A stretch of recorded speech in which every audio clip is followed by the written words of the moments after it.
The LS2 4X Bluetooth communicator is designed to integrate perfectly with compatible LS2 helmets. And with a technology package powered by Cardo, it brings with it robust, long-range bike-to-bike intercom, connectivity to your devices, natural voice operation which allows you to control most things through just voice alone, incredible sound by JBL, over-the-air firmware updates, and much more, all while being 100% waterproof.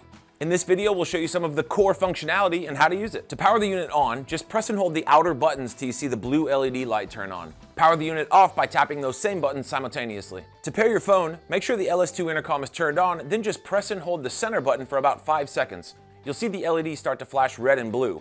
Then go to your phone's Bluetooth section, and when LS2 4X shows up, go ahead and select it. Once paired, go to the App Store and download the Cardo Connect app. This app allows you to wirelessly update the software in your device, customize all the various settings to your liking, and acts as a full-fledged remote control of the headset itself. You can pull up your phone's voice assistant by simply saying "Hey Siri" or "OK Google," which is a great way to either check the weather or get directions somewhere, or if you'd like to make an outbound phone call from somebody in your contacts. Or you can press the center button for 2 seconds to do the same thing. To answer an incoming phone call, just say the word "answer" or tap the front button 1 time to answer the call. When it comes to listening to music, you can stream music via Bluetooth, of course, or you can utilize the built-in FM radio. When there's no music currently playing, tap the front button 1 time to start music streaming or 2 times to initiate the FM radio.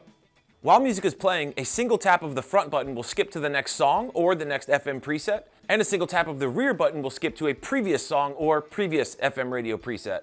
At any point, you can adjust the LS2 intercom's volume by clicking the upper or lower button, with each click either adding or removing an increment of volume. And lastly, a single click of the center button will stop the music. Now, the LS2 intercom has voice commands for everything we just did, meaning we wouldn't have to touch any buttons. For a complete list of those commands and many more of them, make sure to check out the Pocket Guide.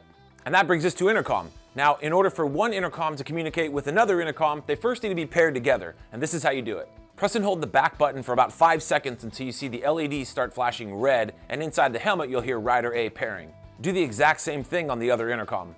Wait for those 2 intercoms to pair, indicated by a solid red LED and a return to standby mode. Those 2 are now paired together on their Rider A pairing. If you'd like to pair with an additional rider, you'll utilize the Rider B pairing. You'll do the exact same thing by pressing and holding that rear button for about 5 seconds. Once you get the red flashing LED, tap that rear button 1 more time. You'll see the LED go blue, and now you're in Rider B pairing mode. Once the LS2 intercom is paired with other headsets, you can activate the intercom session by pressing and holding that rear button for 2 seconds, and end the intercom session by doing the exact same thing. Of course, you can always just use the command, "Hey Cardo, call intercom." And that's it for now. Thanks for watching. See you next time.